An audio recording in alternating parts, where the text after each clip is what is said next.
2025ல நான் பார்த்ததுல எனக்கு செம்ம தியேட்டர் எக்ஸ்பீரியன்ஸ் கொடுத்த மூவிஸ். இயரை ஸ்டார்ட் பண்ணதே லாஸ்ட் பொங்கலுக்கு ரிலீஸ் ஆன மதகஜராஜாவோட.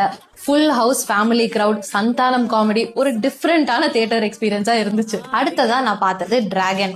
ட்ரெய்லர் கட்டை பார்த்துட்டு தியேட்டருக்கு போனா அங்க கதையே வேற. செம்ம fun relatable college comedy and அந்த கிளைமேக்ஸ்ல அப்பாவோட சீன் இருக்கே, தியேட்டரே கதறிட்டாங்க. மார்ச்ல பார்த்தது வீர தீர சூரன் பார்ட் 2.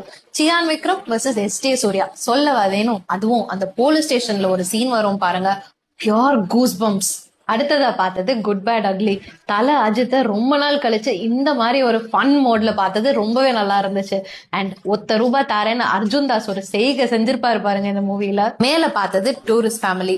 நம்ம ட்ரிச்சி பையன் அபிஷனோட டெபியூ மூவி இது. தமிழ் சினிமாலையும் மலையாளம் அளவுக்கு ஒரு நல்ல ஃபீல் குட் மூவி எடுக்க முடியும்னு இவன் ப்ரூவ் பண்ணிட்டான். And I am so happy to say that இந்த மூவி ஆஸ்கரோட எலிஜிபிலிட்டி லிஸ்டுக்கு குவாலிஃபை ஆயிருக்கு. First disappointment of the year, Thug Life. நாயகனுக்கு அப்புறம் கமல் அண்ட் மணிரத்னம் காம்போன்னு அவ்வளோ எக்ஸ்பெக்டேஷனோட தியேட்டருக்கு போனா விண்வெளி நாயகான்னு முடிச்சாங்க பாருங்க. No comments, simply waste. Kamal மட்டும் தான் டிசப்பாயிண்ட் பண்ணுவாரா, நான் பண்ண மாட்டேனா அப்படின்னு இறங்கினாரு தலைவர் கூலியோட.